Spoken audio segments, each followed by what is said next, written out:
Doy la bienvenida a Gerardo Cleto López Becerra, presidente de Concomercio Pequeño, y Horacio Sánchez Bárcena, docente de la Escuela Superior de Economía del Instituto Politécnico Nacional. Gerardo, Horacio, pues vaya situación esta, o sea, nada más no podemos rebasar esa 50% para que al menos la mayoría en este país tengan formalidad en sus trabajos. Gerardo, ¿por qué ocurre esto, Gerardo? Pues mira, Alberto, gracias por esta invitación y la oportunidad de reflexionar que este tema que es fundamental porque incide directamente en la economía de millones de mexicanos.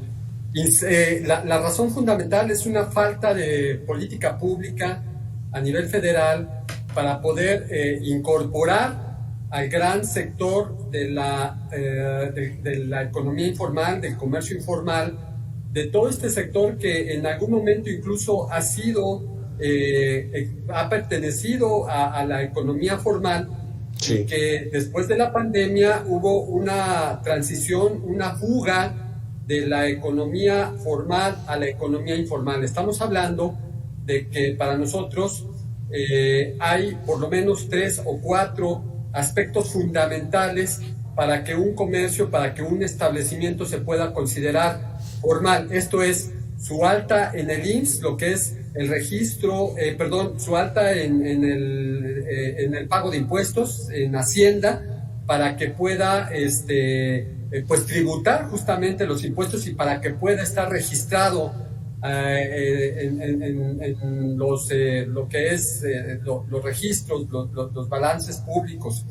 El otro elemento, pues es el que pueda registrar a sus trabajadores en el Instituto Mexicano del Seguro Social, el que los trabajadores puedan gozar de la seguridad social. Otro tema que es fundamental es el que el negocio sea estable o tenga un local comercial o tenga una forma real, permanente de mantener una relación con los clientes, que los clientes lo puedan ubicar, puedan acceder a él o incluso le puedan reclamar, que no aparezcan y desaparezcan como sucede, por ejemplo, en los tianguis, en los mercados públicos, sí, en donde un local puede estar establecido una semana y en la otra semana desaparecer y no hay forma de reclamar. Y la otra característica es que las empresas, los negocios tengan una forma de bancarización, pasen del cobro en efectivo y que se puedan bancarizar, porque esta es una forma en donde los negocios, los comercios, pues prácticamente pasan al sector formal. Cuando alguna de estas características no se cumple, son negocios que están con un pie en la formalidad y con otro pie en la informalidad. En realidad lo que hemos visto es que en los últimos años, más acentuados en la administración del ahora expresidente López Obrador, en la administración pasada, no hubo políticas públicas para contener los establecimientos mercantiles a los negocios en la formalidad. Y después de la pandemia hubo una gran fuga de negocios que, siendo formales, pasaron a la informalidad. Esto es, dejaron los locales comerciales porque no se podía pagar renta, los impuestos empezaron a atrasarse, empezaron a ver cómo sorteaban el tema de pagos de impuestos hasta no pagar impuestos, o pasaron su nómina, redujeron su nómina a forma de evitar todas estas cargas que para un comercio, para las empresas, resultan muy onerosas. Entonces, lo que hemos visto en los últimos 6 años, sí, es que el tránsito de la formalidad a la informalidad se ha incrementado, pero aquí hay una gran responsabilidad del gobierno federal porque no hay una política pública para contener a las empresas en la formalidad y dar incentivos reales para que los negocios, las empresas que en un alto porcentaje son empresas pequeñas y familiares, se mantengan en la formalidad, Alberto. ¿Coincides, Horacio Sánchez Bárcena, con este diagnóstico? O sea, es el gobierno federal, particularmente que se llama la Cuarta Transformación, quien ha incluso fomentado la informalidad. Hola, buenas tardes, Alberto, Gerardo. A mí me parece, coincido con Gerardo, y yo adicionaría algo. La informalidad laboral es un problema estructural. Y una de sus causales, creo yo, es la falta de crecimiento económico que ha presentado la economía mexicana en las últimas décadas. Evidentemente, en las primeras 2 décadas de este siglo, la situación se ha agudizado. Hemos visto cómo, y aquí coincidiendo con Gerardo, las políticas públicas no han sido capaces de disminuir ese 54% de informalidad laboral a tasas menores, a raíz de que se implementa la ENOE, la Encuesta Nacional de Ocupación y Empleo en 2005 a la fecha, es decir, en los últimos 20 años, prácticamente se ha disminuido el empleo informal en 2 puntos porcentuales. Habría que ver la gran cantidad de recursos públicos que se han destinado a programas y otro tipo de apoyos, y los impactos han sido muy pequeños. Efectivamente, en ese sentido, creo que las políticas públicas tienen mucho por hacer, porque las manifestaciones de este fenómeno son muy negativas en diversos ámbitos. La hacienda pública deja de recibir recursos, como bien mencionaba Gerardo, y la situación de los trabajadores se precariza, la de ellos y las de sus familias. Es decir, la informalidad laboral puede ser un vehículo que lleve a las familias mexicanas a una situación de pobreza. Y en ese sentido, pues el tejido social se rompe. Exacto. Hablan de políticas públicas. ¿Qué son estas políticas públicas que tiene que establecer el gobierno y particularmente el gobierno federal? Vamos a hacer una pequeña pausa, Gerardo, Horacio, y regresamos con sus opiniones en 2 minutos. Gracias.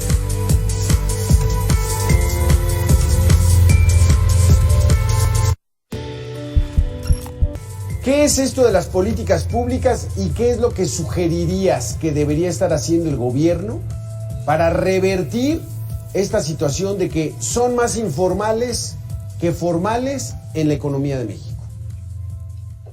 Pues mira, Alberto, las políticas públicas son las acciones o las no acciones del gobierno que realiza para fortalecer un área justamente de gobierno a nivel nacional, a nivel federal. Es lo que el gobierno hace o deja de hacer.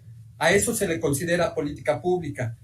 En el 2000 conocimos la creación del Fondo Nacional de Empresa Social, el FONDESO, que después, para el 2012, el presidente Peña Nieto lo transformó para crear el Instituto Nacional del Emprendedor. Eran instituciones del gobierno federal que ayudaban a la promoción de la micro, de la pequeña y de la mediana empresa, en materia de capacitación para la administración del negocio, en materia de administración, en materia de apoyo a pago de impuestos, en materia de apoyo para crédito y manejo de crédito para hacer crecer el negocio. En ese sentido, el gobierno del presidente, de los presidentes en las administraciones anteriores, crearon un instituto emanado del gobierno, financiado por el gobierno para apoyo de la micro, pequeña y mediana empresa. En la administración del presidente Andrés Manuel López Obrador, esto desapareció, no hubo financiamiento para impulsar a la micro, a la pequeña, a la mediana empresa, y entonces la pequeña empresa, las microempresas lo que hacen es sobrevivir con sus propios recursos como pueden. Más aún enfrentando una crisis sanitaria tan fuerte como fue COVID, en donde la economía se cerró prácticamente durante más de 2 años, 2 años y medio.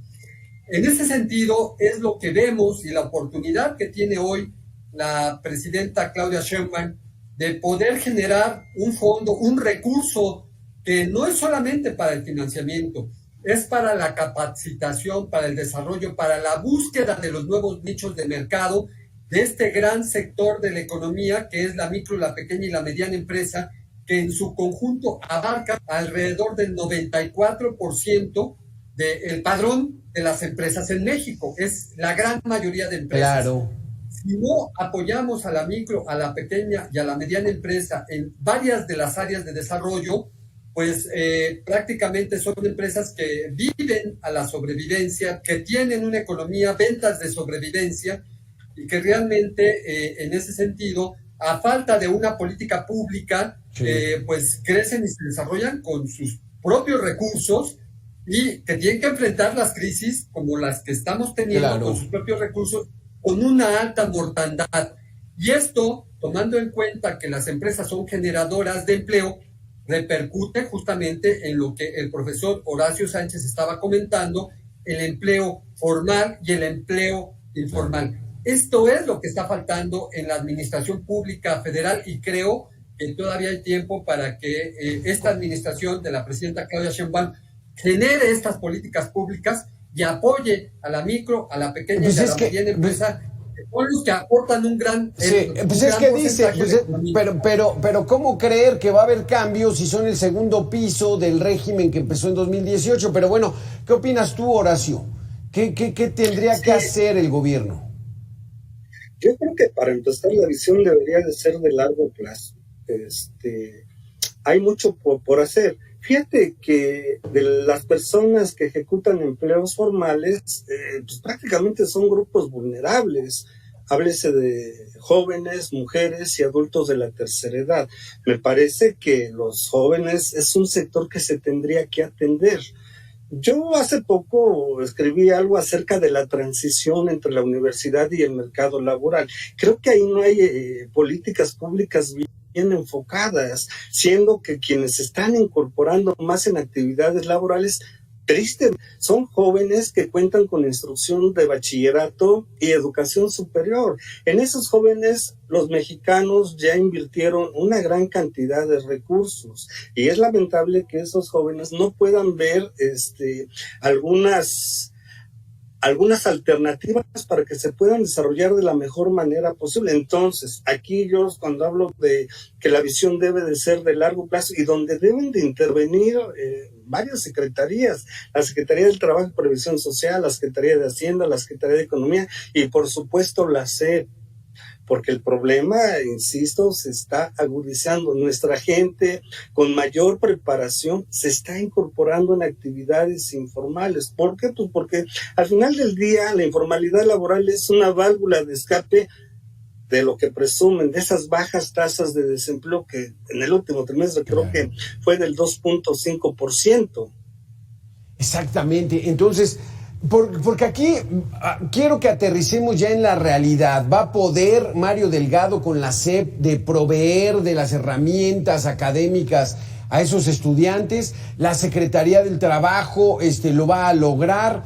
¿O meramente van a seguir con sus otros datos? Es que el desempleo está muy bajo. Pues sí, pero hay gente que reporta, oye, ¿usted ha trabajado en los últimos 15 días? Sí, pues he hecho algunas cosillas. Mira, ya no está en el rango de los desempleados. O sea, truquean las cifras. Gerardo, Horacio, volvemos después de esta pequeña y última pausa de 2 minutos para cerrar con este tema. Gerardo, para ir pimponeando esta última fase de nuestro debate, o sea, ¿qué tiene que hacer verdaderamente el gobierno? Y si nos está timando con eso de que estamos bajando los índices de desempleo, porque la gente está empleada. Adelante. Pues sí, Alberto, aquí y con las cifras publicadas el día de hoy respecto a la ocupación de trabajadores en economía informal, es verdaderamente patético los argumentos que utilizan funcionarios del gobierno federal respecto a que se ha recuperado México en temas de ocupación, de trabajo formal. Se mantienen o se agravan, incluso podemos decir que se están agravando los porcentajes de trabajadores que están en la informalidad o que están en el subempleo, que pueden tener un trabajo en una empresa formal, registrados, pero que tienen niveles de salario o incluso niveles de prestaciones por debajo de lo que marcaría la ley, porque las empresas no es que no lo quieran dar, las empresas están agotadas, las empresas no pueden estar soportando ya las cargas de pago porque las ventas en los últimos años y en los últimos periodos han bajado. El incremento y las mejoras salariales deben venir de la productividad y no de los decretos. Y lo que hemos visto en los últimos años es que los incrementos se han dado por decreto y no por productividad. En ese sentido, es una lástima lo que está pasando, y ahora que se ha mencionado el nombre del secretario de Educación Pública, Mario Delgado, encargado de la formación de los niños y de los jóvenes, respecto a las manifestaciones de la Coordinadora Nacional de Trabajadores de Educación, que han dejado a 8 millones de niños sin estudiar en estas semanas, y que maestros de la coordinadora se han lanzado en las calles, principalmente en la Ciudad de México, tronando, forzando a muchos de los negocios y a muchos de los trabajos formales a bajar su productividad para que ellos puedan mantener por medio de la protesta sus demandas. Pues este es un forzamiento del sistema. No es por ahí por donde México debería de encontrar desarrollo, por donde México debería de encontrar fortaleza económica, tomando en cuenta toda la presión que se está recibiendo del gobierno estadounidense de Donald Trump respecto a este forzamiento de aranceles y este desbalance que está generando por las presiones arancelarias a la economía mexicana. Creo que tiene que haber una reconversión de la política económica, de la política laboral en México. No la estoy viendo. Sí creo que el gobierno de la presidenta tiene la oportunidad de crear, de ajustar, de volver a temas de productividad a nivel nacional y de fortaleza de la formalidad, tanto en la empresa como a materia laboral. Pero digamos, Gerardo, que no es su fuerte de esta administración ni del anterior, Horacio Sánchez, ¿no? Están contra el neoliberalismo, contra los conservadores, y más bien es fomentar la informalidad, que México se vuelva un tianguis gigantesco, Horacio. ¿Esa será la estrategia? ¿A poco no saben que es muy grave tener a todas estas generaciones y generaciones de mexicanos desprotegidos de derechos laborales? ¿No lo saben? Es lamentable, Alberto, te doy un dato rápidamente. Fíjate que los estados que muestran mayores tasas de informalidad laboral también son los estados que muestran las mayores tasas de pobreza: Oaxaca, Chiapas y Guerrero. Los que muestran menores tasas de informalidad laboral muestran menores tasas de pobreza: Nuevo León, Coahuila, Chihuahua. Luego, entonces, creo que hay una visión sesgada en cuanto al tratamiento de este fenómeno por parte del gobierno federal. Creo que se deben de quitar ese sesgo en contra del sector privado. Es importante que ya no solamente las políticas públicas en un alto porcentaje vayan dirigidas hacia la parte de la demanda, es decir, a dar transferencias. Ahí yo creo que no estoy en contra de muchos de los programas que se están llevando a cabo, pero sí estoy en contra que no se apoye la parte de la oferta, es decir, que no se apoye y fortalezca el tejido industrial. En nuestro país hay a promedio 5 millones de empresas, de las cuales un gran número la mayoría son micro y pequeñas empresas, que son las que generan el empleo en este país, alrededor del 60%. Luego, entonces, hay que ayudarlas, hay que generar incentivos, hay que generar estrategias para que estas empresas que están conectadas a un ventilador, pues dejen de estar conectadas a un ventilador y generen empleo formal, que es lo que requieren, insisto, los grupos vulnerables de nuestro país. Y en ese sentido, creo que esto va a traer efectos positivos en todos los ámbitos, principalmente en la generación de ingresos públicos y en el crecimiento económico de nuestro país, que tanta falta nos hace. Es eso, Gerardo. O sea, mientras más informalidad, Hacienda recauda menos. Y entonces tienen menos recursos, y ahorita ya vimos que tienen muchísimos problemas para tratar de quitar ese déficit terrible que dejó la administración pasada en el último año, 2 billones de pesos, y entonces pues es ponerse a trabajar, pero no se ve cómo, Gerardo. O sea, la gente, las mismas nuevas generaciones le están apostando a ser generadores de contenidos y vender a través de las plataformas y las redes sociales, como que no ven el futuro en la formalidad, Gerardo. Sí, así es. Aquí hay un tema de una visión, como lo ha dicho el maestro Horacio Sánchez. Hay falta de una visión a mediano, a largo plazo, y se ha perdido de la productividad, de la industria que produce, de todo lo que podemos producir. Y el ejemplo ahí lo tenemos en China, que es un país que aún teniendo un gobierno socialista, tuvo en su concepción entrar a la producción y convertirse en la fábrica del mundo para poder ser competitivo. Y ahí lo ves, un país que para ellos... Pero hay muchas críticas en torno a China, por ejemplo, pero hay muchas críticas en torno a China, no sabemos qué tan reales son, de que pues dan salarios de esclavitud, no tienen manera de formar sindicatos, no hay libertad de expresión, no hay derechos humanos, o sea, ese proyecto pues también va contrario a lo que estaríamos esperando, ¿no, Gerardo? Claro, en ese sentido, la crítica al sistema ideológico y político de China es muy claro, muy evidente en materia de derechos humanos. En lo que estoy señalando es cómo China le entra al libre mercado y le aporta al mundo occidental una cantidad de productos de fabricación en China y los mete justamente al tema del mercado, pero la base es la producción.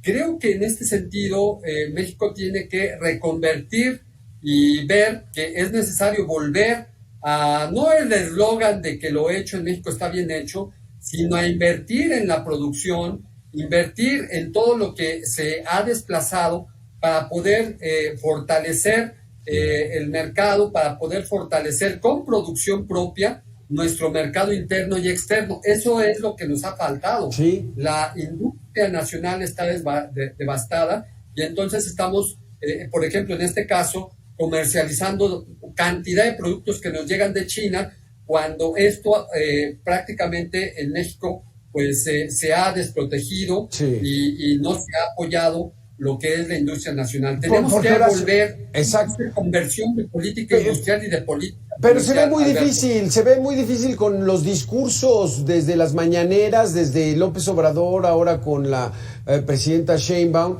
que le vayan a apostar a eso, porque están como peleados, Horacio, ya lo dijiste, están como peleados con la iniciativa, con la productividad, porque eso es capitalismo, porque eso es neoliberalismo. Cerramos contigo, Horacio.